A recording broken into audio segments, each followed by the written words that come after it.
Hallo en welkom by hierdie episode van Blitz Fokus. Nou goeders gaan 'n bietjie anderster wees. Ons het vir Jacques de Tooy as ons gas om 'n bietjie meer te deel oor landbou vir die jeug. Ons het as ook 'n nuwe liedjie en 'n nuwe boek wat destyds uitgekom het. Maar voor dit is dit geen anders as Anne-Marie wat ons gaan saam join om te gesels oor wat's nuut.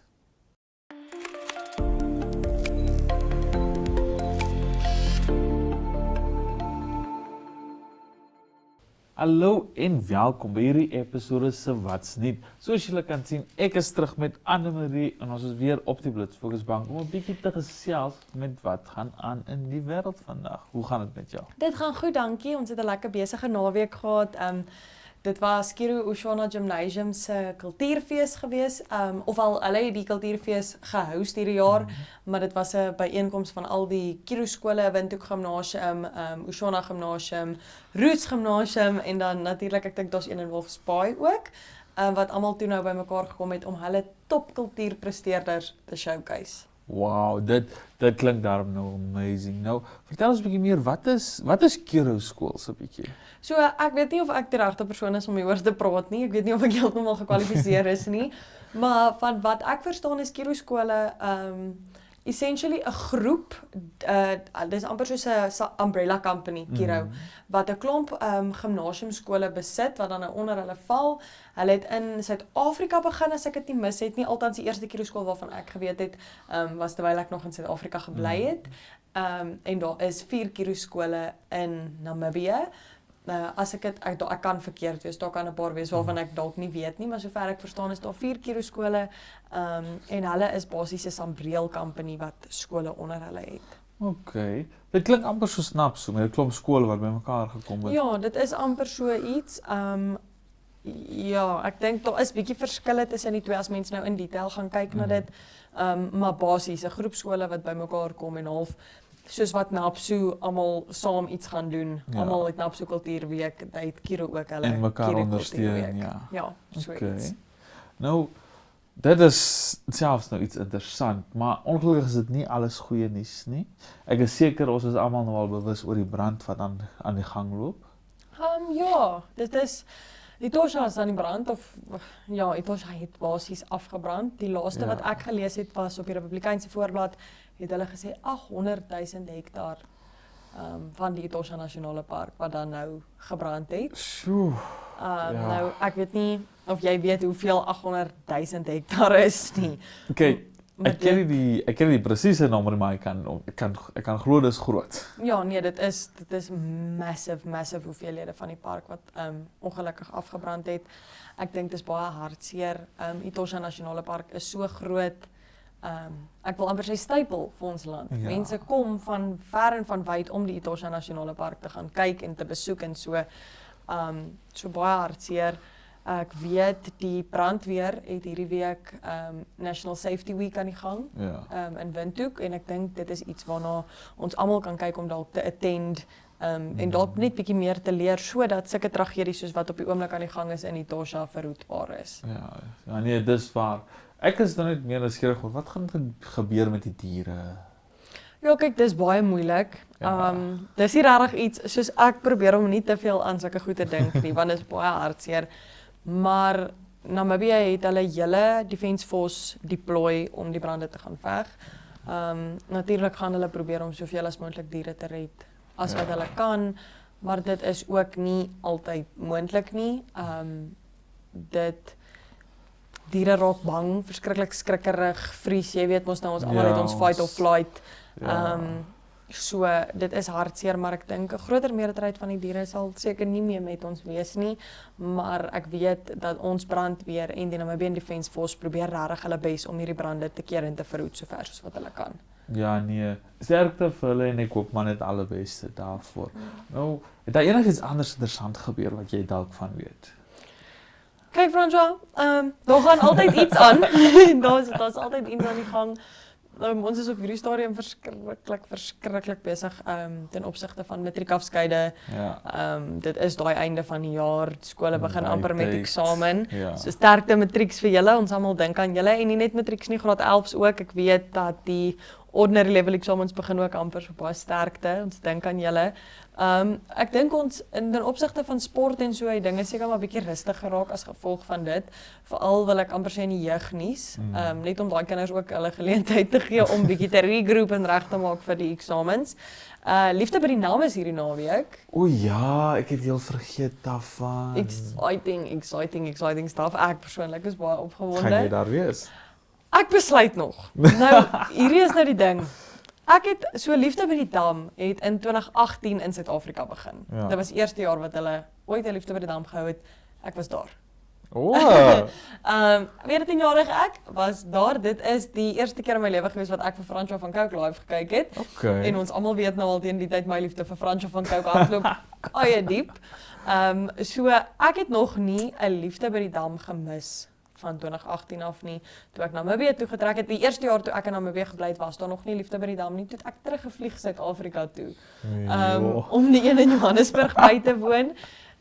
En toe natuurlik die twee wat in Namibië was ek daar gewees. Maar dis bietjie moeilik want daar is ook ander goed wat aangaan. Daar's 'n klomp liga cricketwedstryde wat aangaan hierdie naweek. Waar ek graag sou wou wees. En ek probeer nog uitfigure hoe ek my skedule gaan balanseer. Dalk mis ek die eerste paar acts, maar wat ek gesê het is Rian Benadi begin 5:00. So as ek daar kan wees vir Rian Benadi, dan gaan ek vir Rian Benadi die Heuwels Fantasties, Fransjo van Cooke, Early B en Jack Barrow kan kyk. Wow. So dan tref ek half my top 5 as ek net vir daai tyd kan gaan. So dit hang nou maar af hoe ek my skedule balanseer, maar ek is verskriklik opgewonde. Daar is niks wat my so gelukkig maak soos 'n Fransjo van Cooke live performance nie.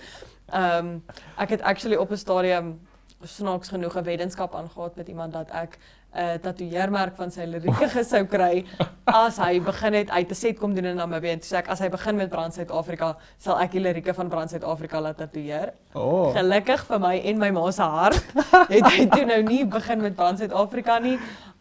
Maar ja, so baie exciting. Ek weet Pierre Greef, die Heuwels Fantasties sit elke jaar verskriklik baie moeite in hierdie festival in. Veral ook met die kombersinsameling wat hulle doen.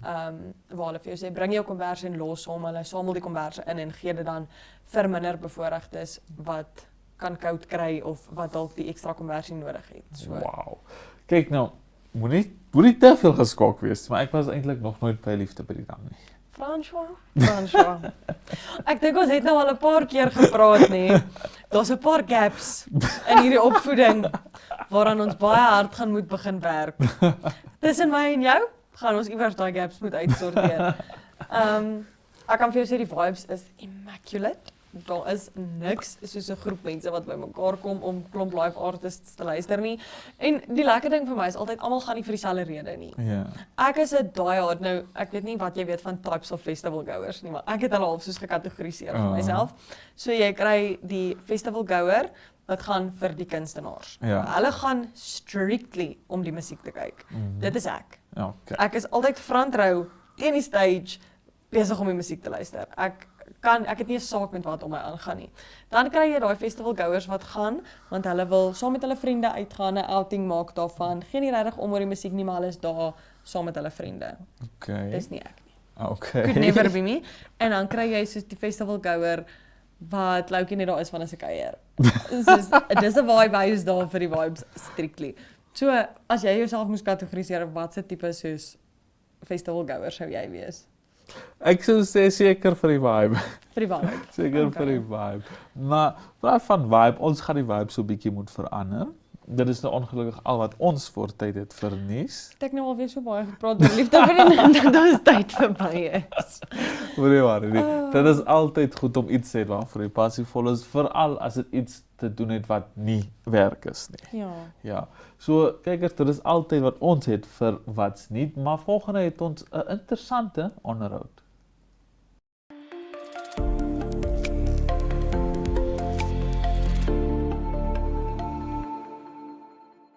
Hallo en welkom by vandag se episode van Blitz Fokus. Nou soos julle kan sien, vir hierdie onderhoud het ons Jacques de Tooy hier. Nou ons gaan 'n bietjie gesels oor landbou en 'n bietjie meer inligting afgee na die jeug toe. Hoe gaan dit met jou vandag, Jacques? My gaan dit baie goed, want ek skou is aan die gang, al die beeste en die diere en die klein vees in Windhoek, so ek is opgewonde vir daai nou. Ja, nee, ek het gehoor die Windhoek skou is aan die gang en as iemand wat altyd gegaan het, is ek nogals 'n bietjie teleurgesteld dat ek dit mis, jy moes nou met die werk en dat ek al die pad buite in ons sonna bly. Ja. Maar nou ja, hoe gaan dit daar by die skou deesdae? Ek is eintlik net by die beeste en die bokke en die skape, so ek is al vandag gaan ek daar gaan draai, so as jy dat die lewende hawe wil sien, dit sal op my bladsy wees.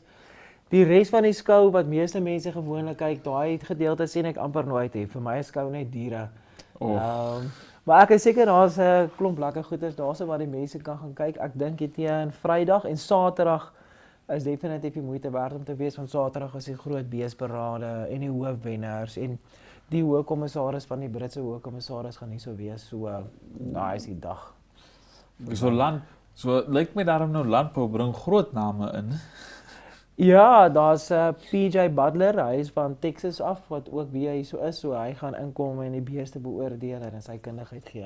Wow, okay. Ja. Nou, behalwe nou vir die beeste en die skou, vertel ons 'n bietjie meer oor landbou self. Gee ons 'n bietjie meer inligting vir ons as jeug. Landbou is die toekoms van Namibië, want dit moet alles nog ontwikkel word. En vir enige land om te ontwikkel, moet jy eers landbou ontwikkel. Jy moet eers jou voedselsekerheid uitsorteer voordat jy kan industrialiseer en manufacturing doen en daai tipe goeder. So daar's omtrent 50% unemployment onder die jeug. Die regering doen baie goeie inisiatiewe. Die implementering is partykeer 'n bietjie uitdaging, maar uiteindelik moet al die jeug, want ons gaan nie almal kantoorsitters wees nie en ons gaan nie almal in die finansiële of die toerisme of die manufacturing sektor werkie. So ons kort omtrent 1 miljoen werke in Namibië en daai werke gaan uit landbou uit moet kom. So die regering moet ons uitsort daar dat die jeug inkom. Die gemiddelde ouderdom van 'n boer is omtrent 55 na 60 jaar. So ek glo nie dit is iets aan die jeug se kant dat hulle nie noodwendig betrokke is nie. Ek voel net daar word nie genoeg geleenthede vir die jeug geskep binnekant landbou om uiteindelik ordentlike werk daar te gaan kry en so net.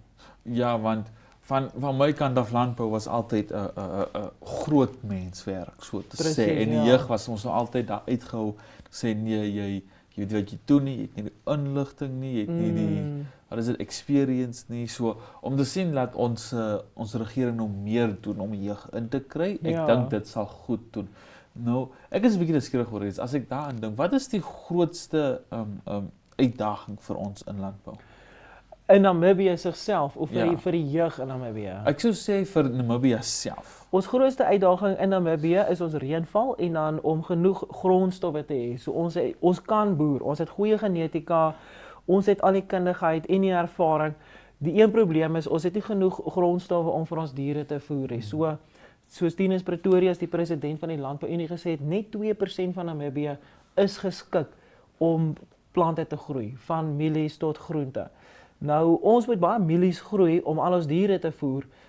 In ontwikkelde lande, meeste van die mielies wat hulle groei, voer hulle vir die diere. Hierso het ons nie eens genoeg mielies om die mense te voer. So, ons eerste oplossing sou ek sê is die noorde van Namibië moet heeltemal vergroen word. Dit moet groen skemas wees. Ons moet nie in die aand slaap en wonder waar gaan ons mielies vandaan kom van Suid-Afrika of waar of en so nie.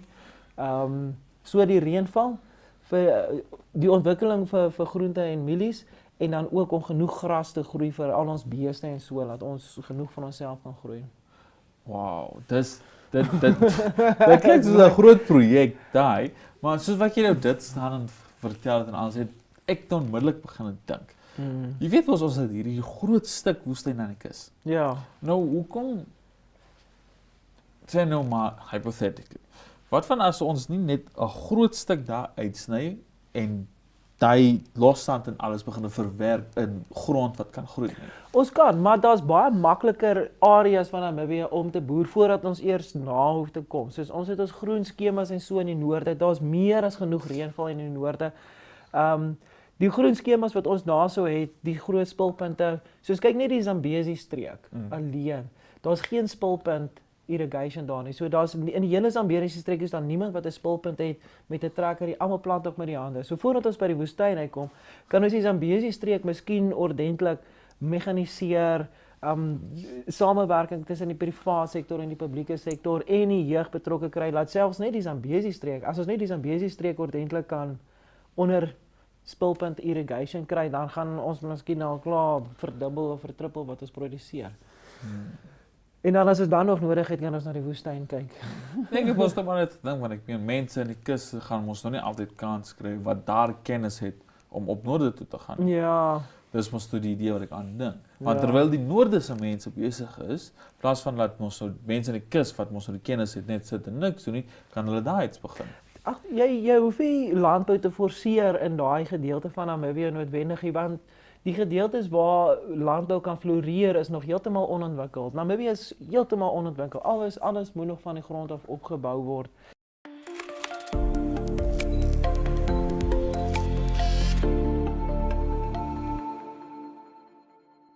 So vir die kus kan jy interessanter goeders doen. Jy kan die olyfboerdery wat daar so is baie groot. Ons produseer klomp olywe. Jy kan omtrent verdubbel, vertrippel die olywe, laat ons kan uitvoer na Suid-Afrika toe.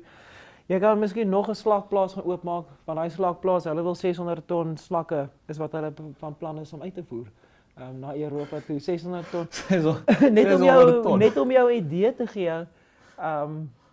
Sover hierdie jaar het ons maar 600 ton skaap uitgevoer. Nou hoe hard moet jy werk vir 600 ton slak versus om 600 ton skaap te kry? Jy moet jou alie afwerk om maar net 'n bietjie skaap te kry. Ag 'n bietjie. 600 ton slakke. 600 ton slakke. Wat so klein is. Ja, maar dis 'n groot Ja. plaas buitekant Swakopmund. Die verskil wat ek aan dink in hoeveelheid vir 600 ton slakke en 600 ton skape. Presies, ja. Okay, Wow. maar dis nou 600 ton vir 'n hele jaar. So miskien gaan ons vir hierdie jaar 1200, 1300 ton skaap uitvoer.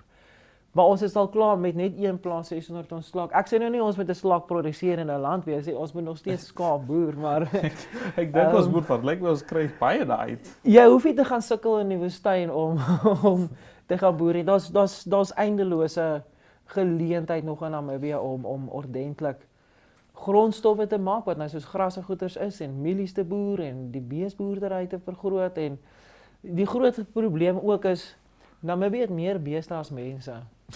En die helfte van ons beeste is in die noordelike kommunale area. En daai beeste kan ons nie gebruik vir ons mark nie. Nou daai storie met die back and claw seer moet uitsorteer word en net om 'n duidelike lyn te trek, dit is nie 'n politieke issue nie, dit is 'n diergesondheidsissue. Ja. So daai kommunale area, ons moet die helfte van ons bees moet ons uitkry, laat ons dit hier plaaslik kan begin slag. So ja, is klomp uitdagings. Namibië is letterlik die moeilikste land om te boer in die wêreld. Dis die oudste woestyn in die wêreld. Daar's 'n rede hoekom hy een van die laaste lande is wat begin ontwikkel het en so aan. Want dit is so vrek moeilik om hier so iets te doen. Ja nee, ek hoor jou nou. Het jy enige iets wat jy vir die jeug wil sê in terme van landbou hoe om in te kom daar en waar om te begin? Dit is 'n goeie vraag. Ek sou sê vir die jeug, moenie noodwendig dink jy gaan nou 'n stukkie grond gaan kry en jy gaan begin boer nie. Dit is nie die toekoms van landbou nie. Gaan kry jou graad in digitale bemarking, gaan kry jou rekenkundige graad, gaan kry jou grondwetenskap graad, gaan kry 'n tipe graad of gaan studeer as jy kan. Daar is kantore werke en daai tipe goeders in die landbou, maar landbou self, ja, dit is moeilik om te sê. Die regering het nou 5 verskillende subsidieprogramme. So as en dit prioritiseer jeug en dit prioritiseer vroumense. So as jy op 'n klein skaal, dis nou meer sê maar in plaaslike areas. As jy in Windhoek bly dan is jy in die stad, dan moet jy stadswerk doen. Maar as jy in 'n plaaslike area bly, vir melkboerdery, vir hoenderboerdery, vir groenteboerdery, vir melkboerdery en dan ook vir wat hulle noem conservation agriculture, daai tipe boerdery. As jy daai tipe goeders het, jy moet na die regering toe gaan. Dis nou sê maar vir groente van 0,1 hektaar na 1 hektaar. 1 hektaar is 10,000 vierkante meter, so 0,1 is sê maar 1,000 vierkante meter. So dis 'n baie klein area. Jy kan na die regering toe gaan, jy kan aansoek doen vir subsidies en hulle sal gedeeltelik vir jou betaal. Die belangrikste is net as jy daai geld en ondersteuning van die regering kry, dan moet jy selfstandig begin word met dit op 'n tyd. So ek sou sê kyk daai programme. Die regering het regtig baie hulpmiddels. Agra Pro Vision, leer jouself hoe om op 'n klein skaal selfstandig te kan word, hoe om 'n bietjie geld daarso te maak. As jy kan gaan studeer 'n veld binnekant landbou. Ek weet nie of daai regtig die vraag beantwoord het nie, maar Wel, dit het vir ons beslis baie inligting gegee. Ek As ook so. ook vir ons meer vertel van waarom te begin. ja. Dit gesê, Jacques, baie dankie dat jy aangekom het en vir ons bietjie meer vertel het oor landbou verrig. Ja, dis 'n groot plesier François. Okay. Nou, julle moet nêrens gaan nie, want die episode is nog nie klaar nie. Hierna het ons 'n boek.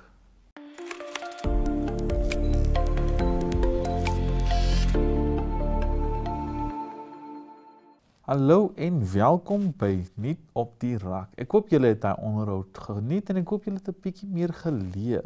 Nou saam met ons vandag het ons 'n interessante speurdersverhaal.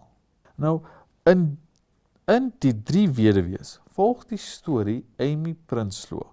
Sy is onverwags in 'n onopgeloste saak van haar mentor, die afgetrede polisiegeneraal Paul de Jager, betrokke gemaak. Nou, Paul vertrou haar met een laaste opdrag, om die verdwyning van 'n 15-jarige seun uit Pretoria te ondersoek. Nou, die seun het spoorloos verdwyn op pad na die hoekkafee, met net R20 in sy sak. Hoewel die geval op die oog af eenvoudig lyk, besef Amy gou dat daar meer as die saak is, as die wit Volkswagen bus wat destyds gesien is. Terwyl sy die leidrade navors, word sy gedwing om haar intuïsie, vasberadenheid en ondersoekwaardighede te gebruik om die geheim agter die seun se verdwyning te ontrafel. Nou, hierdie is 'n speurdersverhaal wat nie die gewone paadjie volg, so te sê nie. In plaas van 'n man is die hoofkarakter 'n vrou die keer, wat nogal skaars is deesdae. Nou, dit gesê, die van julle wat hou van mystery en 'n bietjie boeke wat jou laat dink, gaan lees gerus hierdie boek en laat weet ons, wat dink jy?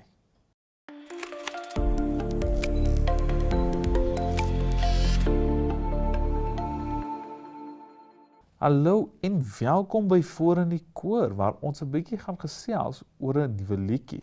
Nou, ek hoop julle het 'n bietjie daai boek gaan lees, en onthou, vertel ons 'n bietjie meer, wat dink julle daarvan. Maar, vir Voor in die Koor het ons 'n liedjie van 'n band wat ons tevore al op Blitz Fokus gehad het, nie net as Voor in die Koor, maar self as gaste. Hierdie liedjie is Hou Weermoed deur Spoegwolf. Nou, die Afrikaanse liedjie Hou Weermoed deur Spoegwolf saam met Emily Swiegers dra 'n boodskap van hoop, geloof en volharding in tye van onsekerheid en pyn. Deur beelde van koue, vasgevang wees en die gevoel van alleen staan, wys die lirieke die stryd om sin en identiteit te vind, maar keer telkens terug na die oproep om moed te hou. Die refrein beklemtoon die soeke na God en die wette dat hy ook na ons soek, wat die lied 'n spirituele en troostvolle dimensie gee. Met sy emosionele gelaaide melodie en beeldryke taal herinner die lied die luisteraar daaraan dat selfs in moeilike omstandighede daar nog hoop, geloof en 'n pad vorentoe bestaan. Nou, kykers, ons het al vir Spoegwolf hier opgehad, ons het hulle as gaste gehad en as ook vorige liedjies van hulle gehad op Voor in die Koor en hulle is ongelooflik, ek self sal so sê. So asseblief maak seker, gaan luister na hierdie liedjie toe en laat weet ons meer van wat julle dink daaroor en hoe dit julle laat voel.